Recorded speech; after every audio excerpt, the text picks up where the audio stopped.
en cuanto a lo Mercedes, democrático. con respecto a los subsidios que se puso un poco en debate en los últimos tiempos, bueno, hubo una investigación en un programa a nivel nacional acerca de los subsidios de los senadores de la provincia de Santa Fe. ¿Ustedes tienen posición tomada en cuanto a eso, al manejo de los subsidios, que es una ley, pero eso hay que modificarlo, está bien?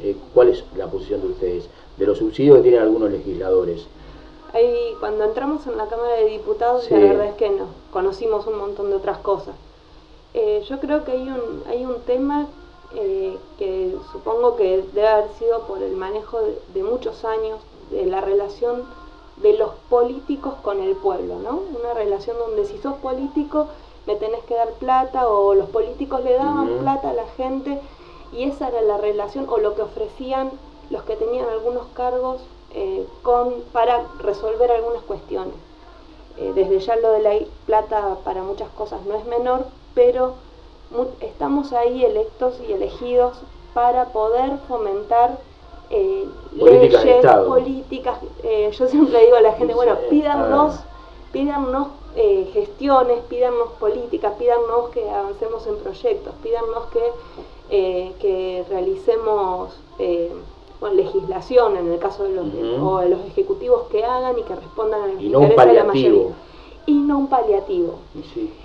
Creo que los subsidios o la plata que dan para, o sea, que tienen los legisladores para difundir y todo, se legalizó a partir de una práctica constante, pero que no debería existir, porque en realidad estamos ahí no para dar ayudas cuantitativas, que además cuando uno empieza a ver las necesidades que hay, no hay plata que alcance para cubrir nada, si no se cubre con una política general de Estado. Recién charlábamos detrás de cámara de la cuestión de la salud, la cuestión de las instituciones, las escuelas. Es increíble la cantidad de escuelas que están pidiendo ayudas para los bancos, para los pizarrones, para un cargo, para esto, para lo otro. Eso, si uno quiere resolver con lo que tiene a todas las escuelas, no puede, porque no alcanza, es inviable. Y por el contrario, la única manera de que eso se pueda resolver es con una política de Estado, y me parece que eso es a lo que nos tenemos que abocar quienes estamos ocupando una banca. Bueno, recién hablabas, quiero antes de entrar en la ley de salud, de educación, de hábitat, que están discutiendo también todos los bloques y ustedes con su posición, recién hablaba del derecho a la tierra. ¿Cuál es tu concepción y la de Carlos en este sentido, en una potencial reforma de la Constitución? ¿Qué significa el derecho a la tierra para ustedes? El derecho a la tierra para vivir y trabajar. Si hay algo que hoy no podemos, digo, como pareja, bueno, nosotros por ejemplo con mi novio estamos esperando un hijo, queremos tener nuestra casa propia. Es imposible pensar en tener un lugarcito para vivir sin heredar. Es triste, digamos, ni que hablar de la cantidad de ya parejas o familias que se fueron volcando a las villas miserias de las grandes ciudades, que fueron expulsados muchos de sus tierras donde trabajaban, incluso en provincias vecinas, Chaco, Corrientes, Misiones, que estos latifundios de los que hablábamos antes los fueron corriendo a sus producciones y que se fueron a los asentamientos de las villas de las grandes ciudades. Hay también una migración, si se quiere, más dentro de la provincia, de los pueblos chicos a las ciudades grandes. Acá el hecho de no tener gas natural, digo, recorriendo los pueblos, venimos a Salto Grande ahí con la compañera Mónica Roberto, bueno, acá también en Totora no tener gas natural, o incluso esto que decíamos, las cuestiones, no pueden hacer un niño en las localidades, se tienen que ir a las ciudades más grandes. Y el costo del acceso a la tierra, a un lotecito, digamos. Bueno, hay toda una migración hacia las grandes ciudades también por cómo se concentró la producción agropecuaria en pocas manos, donde a uno ya le conviene alquilar, rentar el campo y no producirlo, a quien le conviene todavía eso, a quien no se vio empujado a vender sus tierras y decir, chau, me pongo 3 departamentos o un departamentito en una ciudad grande y demás. Son distintas realidades, distintas clases, pero hoy no puede ser que un lote en cualquier ciudad mediana o grande cueste 40.000 $40.000, $50.000. Cuando una hectárea de campo, por ejemplo, sale $20.000, cotizada como buena. Alta. Y de una hectárea salen 40 lotes. Está bien que está, digamos, todo lo que apuesta el municipio en los servicios y demás, pero cuando uno hace la cuenta, es increíble la especulación inmobiliaria, cómo influye en el costo de la tierra. Y ahí, por lo tanto, el Estado, bueno, en muchas localidades ha puesto en práctica, por suerte, planes de loteos, ha permitido la venta del lote solo. Acá ha pasado en Doctoras el año pasado, ha pasado en otras localidades, digamos, esa es una herramienta que tiene el Estado para corregir hoy eso.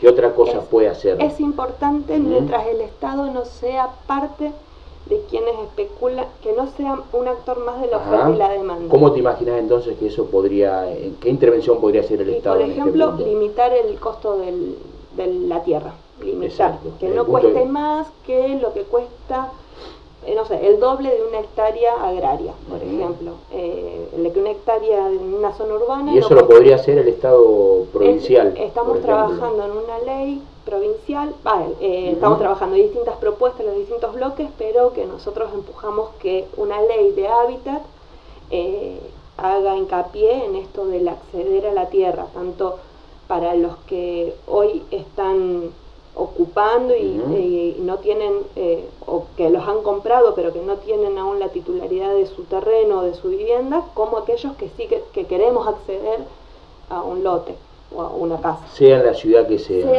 Es una ley que le permitiría a los estados comunales incluso acceder a esas tierras o directamente a través de la provincia. Bueno, eso hay toda una relación entre lo provincial y lo local. Hay localidades que tienen bastante aceitado ese mecanismo y otros que no tienen nada, por lo tanto una ley provincial ayudaría mucho a que se regule esto. La verdad es que sería muy bueno que antes de fin de año se pueda aprobar una ley de hábitat que priorice, ¿no?, el acceso a la tierra para vivir antes que la especulación inmobiliaria. Bueno, y en el tema de la tierra también está el tema de cómo se produce, en qué lugares, cómo se produce cercano a las comunidades, que es otro gran debate que tenemos, la sospecha de la contaminación ambiental con el tema de los agroquímicos, la producción agroecológica, que ustedes incluso con una ley están proponiendo, y ahí también estaría el tema de utilizar las tierras para cuestiones inmobiliarias y ligadas a lo social, digamos. Esas tierras, esas franjas rodeando las ciudades se pueden transformar tranquilamente en franjas agroecológicas, de producción de huertas, pero también en proyectos inmobiliarios sociales. Hay un tema que va incluso desde lo democrático a cómo, o el modelo productivo. Pero debe ser, perdón, Mercedes, debe ser uniforme en toda la provincia. La que regula, te entiendo también las particularidades, pero desde ya es necesario legislar para toda la provincia y que eso sea igual, porque después si uno defiende algún derecho hay que defenderlo para toda la provincia. El problema que hay hoy en la producción incluso de la tierra es que está monopolizado no solo la tierra, como decía antes, con algunos grandes latifundios, sino también las cerealeras definen el precio al que hay que producir. También la tecnología está en manos, Monsanto es un monopolio claro de que define la tecnología, que nos vende la semilla, que nos vende el veneno, y en eso se ha profundizado un modelo agroexportador sin dudas, pero sin agricultores, donde los que aún resisten y quieren cultivar sus campos y pueden, se ven obligados a hacer una producción con determinadas condiciones, como es con el glifosato y demás. Quitando de lado de que eso desde ya no es responsabilidad de esos productores, sino de este modelo que se ha profundizado en los últimos años y que me parece que con las medidas que se están tomando ahora se va agudizando. Nos parecía con el Frente Social y Popular muy importante poder fomentar otro tipo de leyes y otro tipo de producciones como la agroecológica, donde a lo que hace a todo el cordón alrededor del urbano se puedan producir vegetales, alimentos o cualquier tipo de producción con una práctica, digamos, más sana, que nos genere alimentos sanos, que incluso sea, digamos, saludable para toda la comunidad. En eso, bueno, estamos dándole fomento a una ley ya presentada el año pasado, pero que bueno, que la provincia ayude incluso con un fondo para todo aquel que quiere, que se anime a producir distinto, que se den las escuelas, que se fomenten encuentros regionales y demás. Hace falta una intervención, de la denominada positiva del Estado. Exacto. Es una transición para salir de esta producción a la agroecología, además producir valor agregado, ¿no? Es un grave problema. Yo digo, cuando estamos en Totores estamos hablando de la capital de la leche, si se quiere. No hay más tambos, o por lo menos muy poquito. Es decir, que fueron años donde se fueron destruyendo las economías regionales. Digo, lo del tambo, el otro día estuvimos en un corte con los chancheros, después estuvimos con también los productores. Ahora está el boom de la zanahoria que se trae de otro lado, aumentó 9000% la importación de zanahoria. Con eso, la frutilla, que Coronda es una ciudad de santafesina y todo, ahora se trae frutilla ya desde China. Bueno, las economías regionales han tenido una política de destruir las economías regionales y avanzar con lo del modelo agroexportador de cultivos que ni siquiera consumimos nosotros. En eso es necesario que desde ya el Estado actúe y con fomento de una política distinta a esa. Ahora, ¿y cómo ves en este caso el tema de lo nacional? ¿Cómo influye en nuestra provincia y en tus sueños o tus ideas como legisladora provincial? ¿Cuál es tu análisis de lo nacional hoy? Bueno, yo creo que y ahí en el medio está el tema de los tarifazos, en los que han también trabajado ustedes, por todo lo que he leído. Yo creo que el gobierno nacional en estos 6 meses se ha apoyado, si se quiere, en un gran descontento que generó el gobierno anterior, para mí totalmente entendible, pero que las medidas que ha venido tomando el gobierno de Macri en este último tiempo no ha hecho más que agudizar un modelo o medidas que no nos van a traer buenas perspectivas. Digo, él habla mucho de atraer las inversiones extranjeras, de que eso nos va a dar una salida y demás.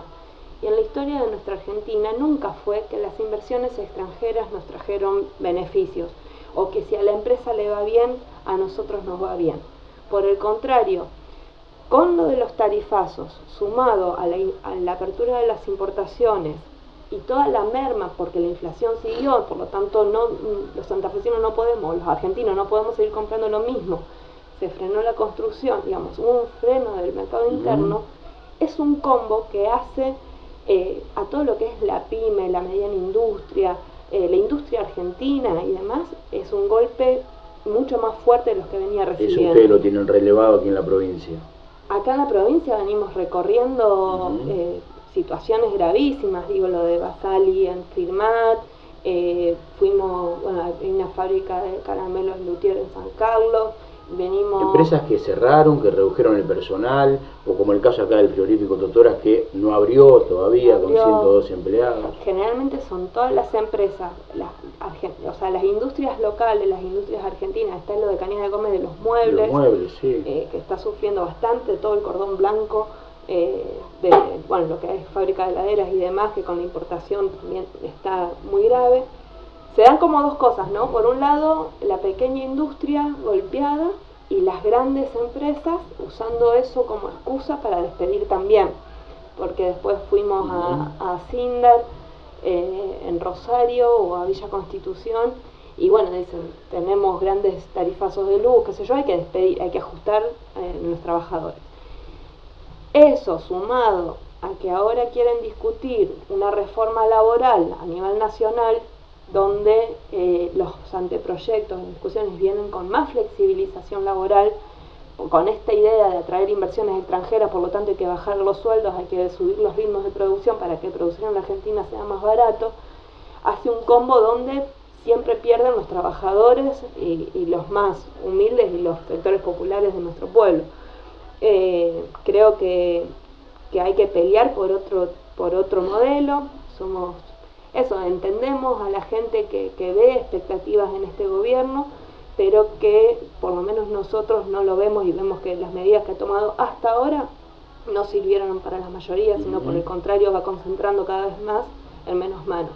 El tema de los servicios, digamos, si a alguien le viene 4 o 5 veces más de luz, un ciudadano común, a ver, y de golpe le llegan 3 o 4 mil pesos, es insostenible. Es la mitad del sueldo, claro, de tu casa. O el 40%, o el 50%, y en algunos casos hasta la mitad. Yo creo que también acá hay una discusión que el gobierno de la provincia traslada la responsabilidad, en el caso de la EPE, de la energía eléctrica, a la nación, pero no hubo una defensa aquí. Yo creo que el gobierno le ha dado la espalda en este reclamo que ha hecho la ciudadanía, sugiriendo, por ejemplo, que se paguen las facturas, porque la sugerencia del Estado, a través de la Defensoría del Pueblo, es que se paguen las facturas, ¿no?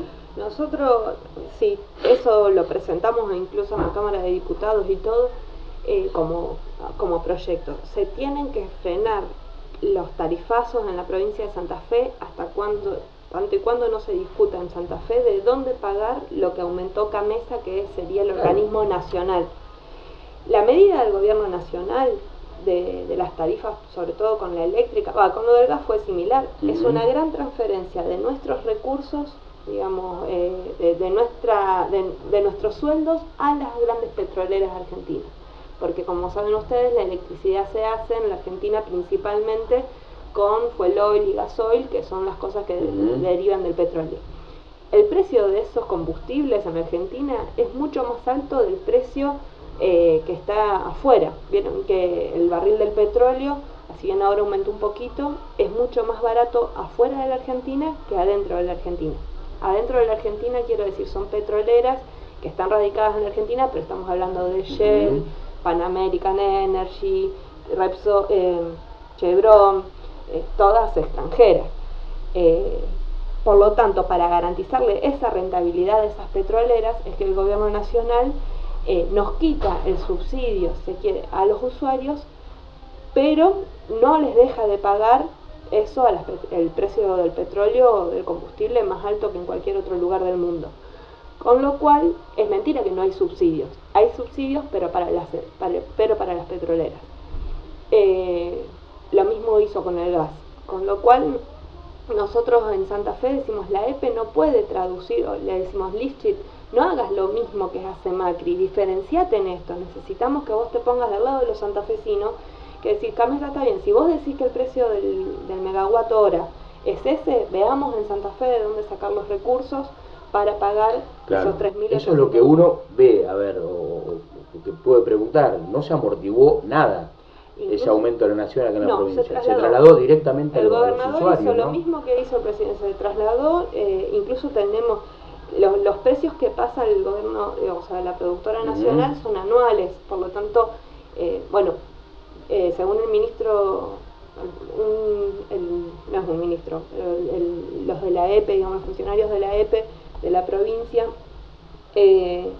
según lo que dijeron en la Comisión de Obras y Servicios Públicos, el organismo nacional aumentó en 3.800 millones de pesos este año el servicio de electricidad. ¿De dónde podemos sacar esos 3.800 millones de pesos? Bueno, ahí volvemos nosotros y decimos, hay que cobrarle ingresos brutos a la exportación para tener más fondos. Otros diputados presentaron otras ideas, por ejemplo, que de la coparticipación se quede una parte. ¿Y eso se está discutiendo ahora, por ejemplo? ¿O no hay chance de discutirlo si no es con el presupuesto? Hay chance de discutirlo y estamos empujando que el oficialismo de la provincia, o sea, que el socialismo escuche las distintas propuestas que hay de los distintos diputados. En general, muchas bancas, incluso de los distintos bloques, presentamos primero que se frene el tarifazo y segundo que propuestas para ayudar al gobierno provincial a cumplir eso, sabiendo que la primer medida de aumento de tarifas la toma el gobierno nacional, pero hasta ahora no hemos tenido, los proyectos duermen en la Comisión de Obras y Servicios Públicos.